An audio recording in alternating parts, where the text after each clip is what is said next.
This is the business culture of agriculture. My name is Andy Junkin, and with me today is Mike Rosman, who's a PhD. He's a psychologist, used to be a professor at the University of Virginia, and he's been in Harlan, Iowa, and he's a farmer now. And he's the president of AgriWellness. Mike, welcome to the show. Did I get that right? You did. I am both a farmer and a psychologist. Okay. And so you're, did you ever teach at University of Iowa State or? I am on the adjunct faculty at the University of Iowa in the Department of Occupational and Environmental Health. Okay. And what did you teach at Virginia? You taught psychology, or what was your background? I taught psychology there. Okay, that's good. And so you're farming 100 acres, or how large of an operation do you have there in Iowa, in Harlan? Well, I actually rent out the row crop land. I'm getting up there myself. Okay, gotcha. So I do manage the CRP land, and but I was farming for about 25 years and had a large cow herd, and we farmed over 400 acres. Now I own 190. Okay, gotcha. And so you've been a pioneer in the field of AgriWellness. Could you tell us what you've done with the AgriWellness over the last 20 years? Well, AgriWellness is a nonprofit corporation. The work that I have done is best described as agricultural behavioral health.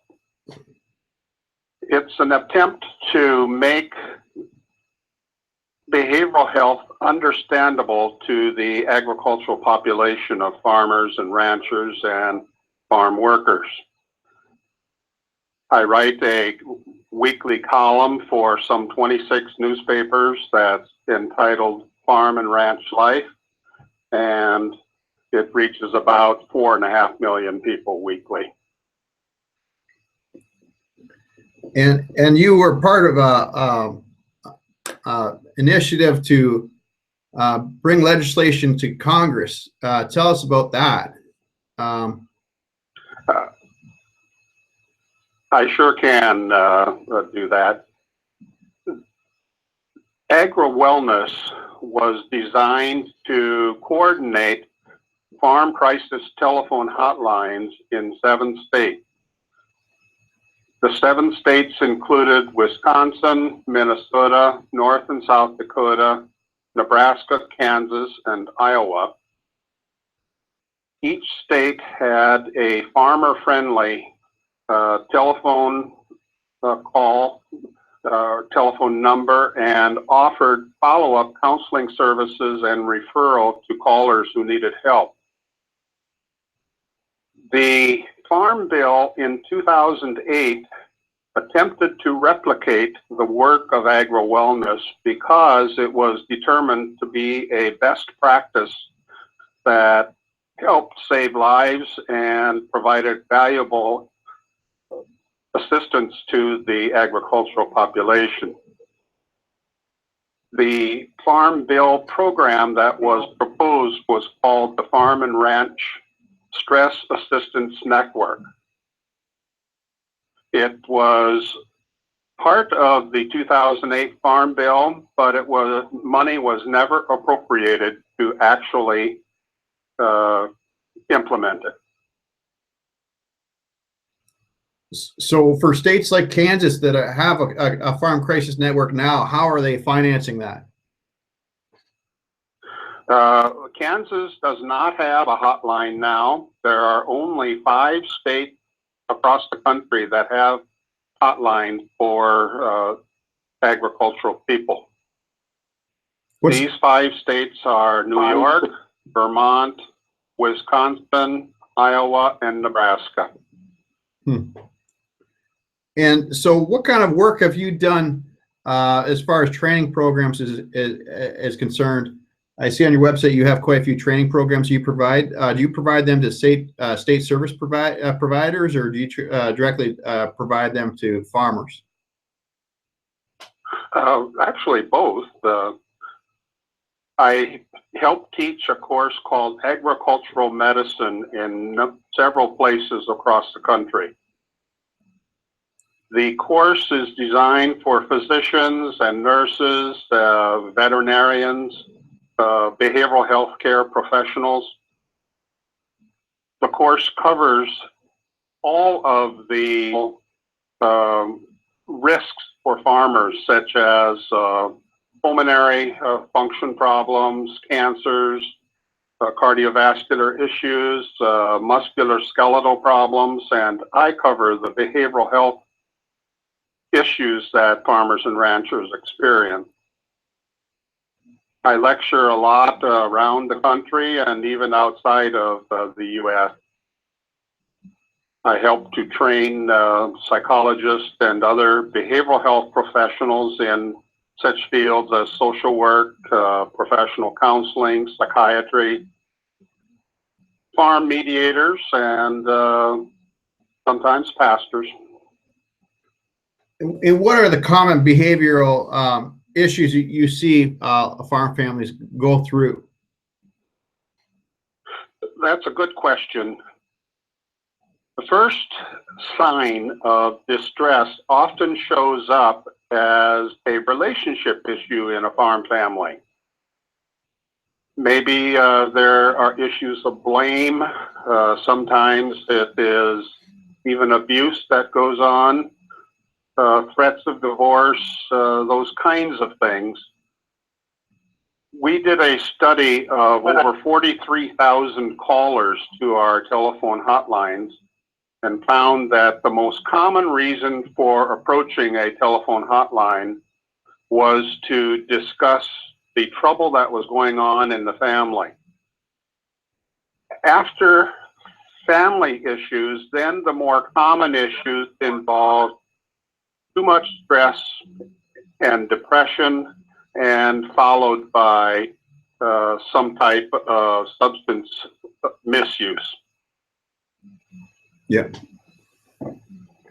And then what kind of common medical problems occur, mental health medical problems occur after that? Do you find you see a lot of farmers become bipolar, schizophrenic? Like, what are the common medical issues that you see? I think you're really asking what are the most common mental health disorders. Yes. I would call them behavioral health disorders, actually, because it's just a little less negatively stigmatizing. Yes, yes. The most common diagnosis that was rendered, and it was done by professionals who served the callers to the telephone hotlines. We followed over 7,800 persons and learned of their diagnoses from their healthcare providers. The most common was a relationship disorder, which occurred in about 40% of the cases, followed by an anxiety disorder such as trouble sleeping, overreacting to stress, then followed by depression and sometimes suicide. The very severe illnesses like bipolar disorder and schizophrenia and personality disorders actually occur less often in the agricultural population than the general population. Really? That's surprising. We think that has something to do with survival of the fittest among many generations of people who have farmed. Severely debilitating behavioral health problems have limited people to such an extent that they can't farm, and these people have been selected out. So what we have are people who work incredibly hard, are prone to anxiety and prone to depression, and these are our main behavioral health issues that farm and ranch families deal with. Mm-hmm. And you know, I've had to take firearms off of farms more times than I've got fingers. And you know, I always like to ask, when you're in a situation where you are concerned about a family member contemplating or even discussing suicide, what are some powerful? I mean, obviously, getting them to seek help is critical. But what else have you? And difficult. Extremely difficult. And what have you found has been the key words to be able to say, to be able to turn that situation around? The things that I think are more acceptable to persons who are so severely depressed or unable to mobilize themselves productively, Yeah. are that they should start by seeing their healthcare provider, physician, or nurse practitioner, or whoever. Yeah. It's more acceptable to see a medical doctor than it is to see a professional behavioral health care provider. Yeah. Usually the medical doctors in rural areas are fairly aware of resources that they can direct the farm or ranch family to for professional counseling. It's important that the counselor understand agriculture, otherwise it may be difficult to establish a good client-therapist relationship, because the therapist just doesn't understand the culture of farmers and ranchers. Big time. Sometimes the medical doctors in their position as the first line responders are aware of who in the community may be able to provide assistance. Sometimes it's not important to see a person with lots of initials behind his or her name, but that this person is able to talk effectively with the farm or ranch person or family members who are struggling. Yeah. I would say that sometimes a good, wise friend, sometimes even a veterinarian, a lender, a farm advisor or business person, they may be able to also provide some useful advice to say, you need to take care of yourself, because if you don't, nobody else will, and I'm concerned about you. I think often if it's a situation, I mean, there's always one person that provides the farm advice that's trusted. You know, quite often it's the veterinarian. In other cases, it might be the agronomist. It might be another, there's several different service providers. And, you know, you've got to identify who is, you know, a lot of times the veterinarian has a relationship with that family where they're invited to the weddings. They're part of the family.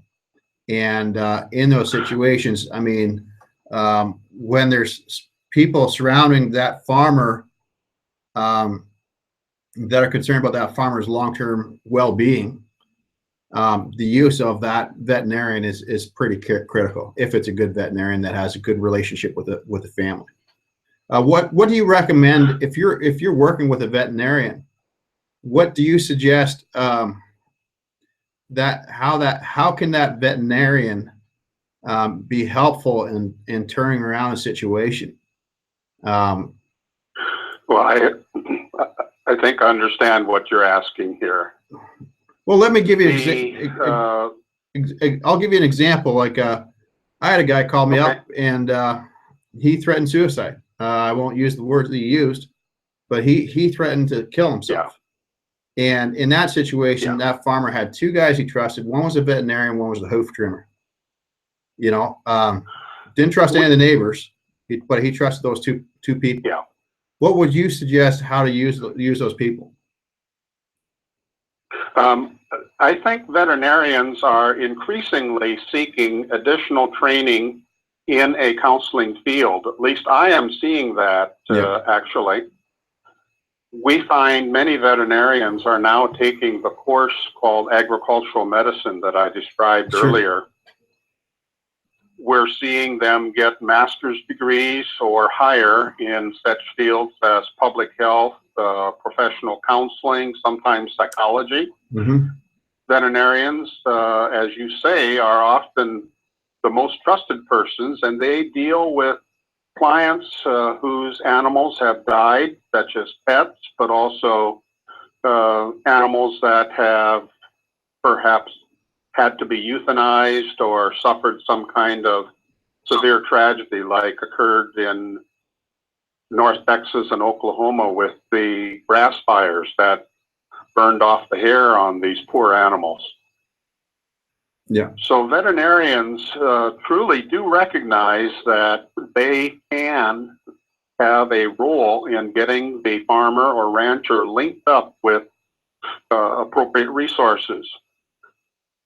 Something that I would like to see done more is to include in the continuing medical education for veterinarians presentations like you and I are talking about right now, because I think they're grasping for straws to have the right information to know what to say and how to be supportive and helpful.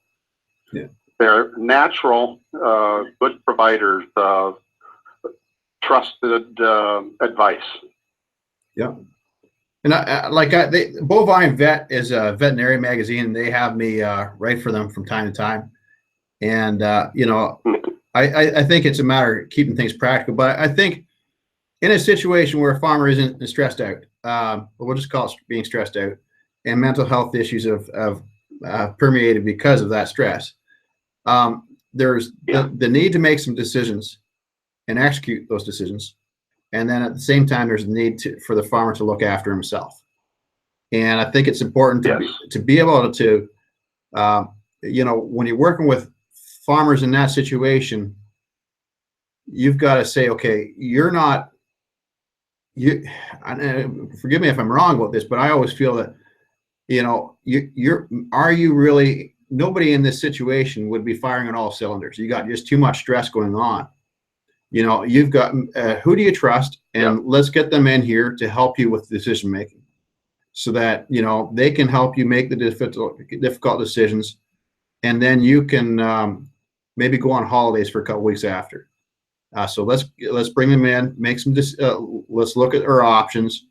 There's no good options at this point, but we have to make some decisions and make those decisions. And then you go on holidays and know that we can, hire in some people to take care of things and have the veterinarian oversee the implementation of the looking after your cattle, for instance. And I had a situation like that, like where like the same situation came back to, where the veterinarian and hoof trimmer were involved. They helped the farmer make some decisions. They provide some recommendations, and he actually adapted them. And then, more importantly, we made sure we got some labor in to be able to look after chores, and the veterinarian was there on a more frequent basis to make sure that things were being looked after well. And in that case, that farmer was able to get away for a couple weeks and then come back and was able to function fully. I really like what you said. That was the most important ingredient in a successful farm or ranch is the farmer or rancher. Yeah. And if the farmer or rancher isn't taking good care of himself or herself, nobody else will do that. Suicide is a permanent solution to a temporary problem. And the way that you are describing to approach the situation is precisely right. And that involves building a support network of people who are trustworthy and capable. And they can do a whole lot to help take care of things and bring in new information while the person is getting some necessary distance emotionally from the stressful situation and starting to recoup and figure out how to go on. And probably one of the best things I ever said to a guy was he had made some decisions for his kids and to try to set them up with succession planning, and got himself into too much debt too quickly. and economics turned around, and he was in a very dire situation. And his wife says to me, like, well, there's $2 million on his life insurance on his. He's got $2 million life insurance, and he's talking about using it. And you know what I said to him, and as I said, if you kill yourself, nobody's going to remember you in 5 years' time. If you sit down and be a man and solve this problem, your legacy will be around for the next 50 years. Because the $2 million was that's really good. That it worked. He's still alive today, and the farm is still successful. But I think what you say to that farmer in 2 or 3 lines can make a difference in a person's lifespan for sure. What have you seen that worked? You're exactly right. What have you seen work? I mean, you've been there. I mean, when did you come to Iowa? You were in late 80s. Were you came to Iowa, or when did you come to Iowa from Virginia? Well, I grew up on a farm about 1.5 miles from where we live now. Okay. I did my undergraduate training at University of Colorado, my graduate training leading to the PhD in clinical psychology at the University of Utah. Yeah. And then taught at the University of Virginia for 5 years. My wife and I wanted to raise our children on a farm, and we figured coming back to Iowa would be the best opportunity. Yeah. So we worked it out with Mom and Dad that I could take over a farm that my parents owned, and that worked out okay. So we were really glad that our children grew up here and learned the values of hard work and went to good schools, and now they're both in healthcare fields themselves. Okay. So the whole experiment of coming back to the farm has been a successful one for us. That's great. So and that has become my life's calling to try to provide behavioral health care and understanding of behavioral health care to the agricultural population. So what did you learn in the 80s that they didn't teach you at college? When you were in Iowa I in the 80s? probably learned more from the farmers and ranchers than I did from the textbook. What did you learn? It was important to understand the culture of farmers and ranchers more than any other factor. Absolutely. If we understand the ties that farmers and ranchers have to their land and their livestock, it goes a long ways toward being a person that they trust, because they know what is important in order to farm or ranch successfully, and that is to have land, livestock, equipment, and the resources necessary to carry out this noble occupation of producing food and fiber and increasingly now renewable energy. Yeah, I would also add to that is that to not disappoint their parents. You know, there's a lot of farmers that they enjoy the land, but they're farming because they want to continue a family legacy and not let their parents down. Even if the farmers are in their 70s, you know, they're still farming based on not wanting to let their parents down. And I think that's pretty important when it comes to these moments where you're in a crisis. That's what's going through their mind and causing the stress, but also for them to realize that they have to not avoid making decisions, but they have to be a man and make decisions in order to keep on that legacy is pretty critical. That's a good thing to say to a person who is at risk. Yeah.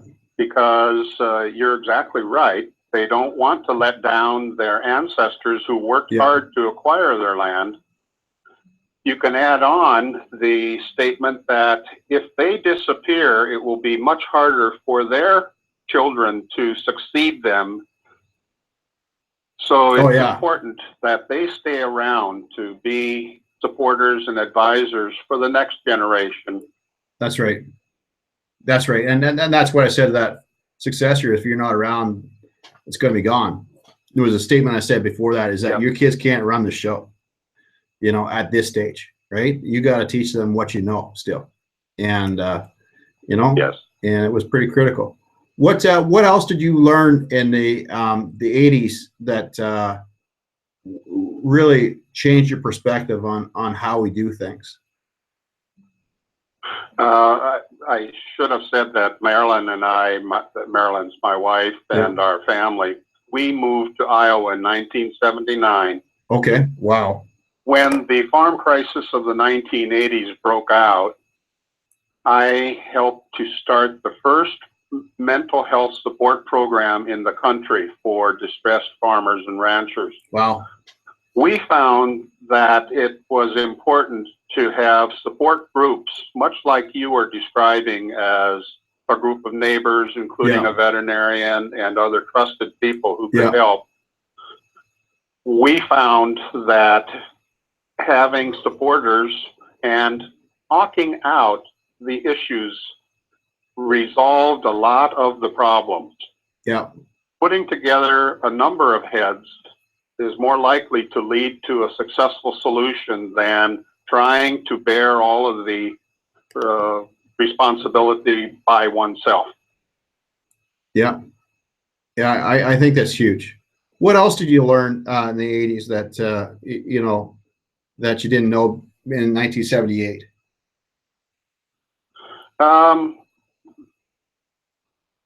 I've probably learned continuously since then, actually. One of the things that I learned is that farmers and ranchers don't like to hear the word mental health. Yeah, for sure. But they do understand behavior. If we derogatorily say about somebody, oh, he's mental or she's mental, we all know what is meant by that. Yeah. But if you use the term behavioral instead, it doesn't have any negative connotation. Yeah. Plus, farmers and ranchers understand that animals behave, and they know that they have to help animals manage their behavior. So if there's a pig that's being picked on or bullied, they have to get that pig out of the pen. In the same fashion, we need to take care of ourselves or to help somebody who is overwhelmed with stress. So I think it's important to use the term behavior because it sounds like it's more manageable than mental. Mental means you've got to go to somebody like a psychiatrist or a professional psychologist, and behavior really is something that we look for advice about from everybody, including our veterinarians, as you were mentioning. Yeah. So it makes us all more equal, and it's less negatively stigmatized to use the word behavior management and behavioral health. Yeah. That's a big factor, actually, and it's one that the federal government has recognized. Now their preferred term is behavioral health rather than mental health. Yep. We won't see the complete disappearance of the word mental because institutions like the National Institute of Mental Health will continue to retain that name. But by and large, the federal government has adopted a preference to use the words behavioral health now. We're even seeing that become part of the name of psychiatry departments. So they are departments of behavioral science and psychiatry, and sometimes psychology departments are departments of behavioral science. Yeah. And what would be a third thing you learned?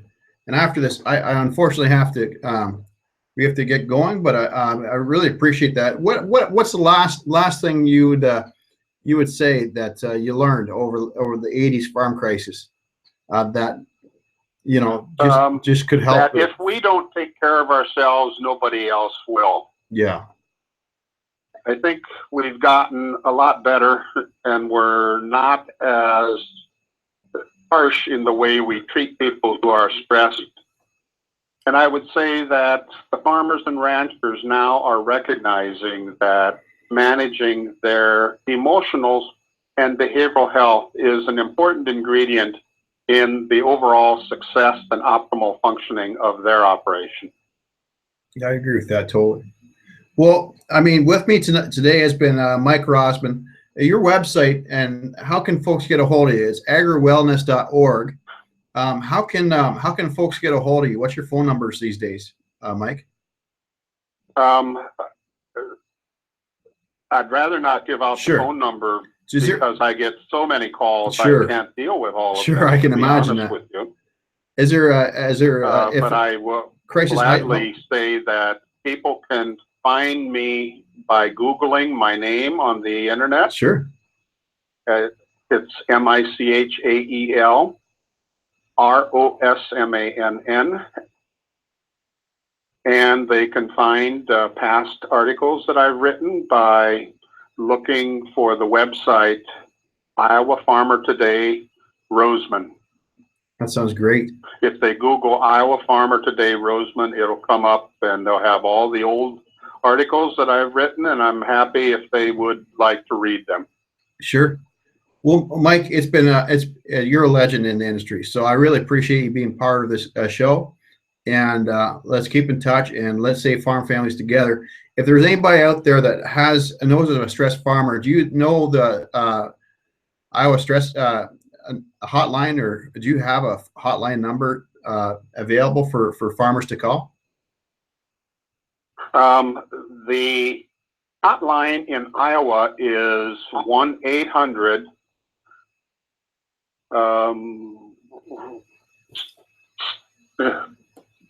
447-1985. Okay.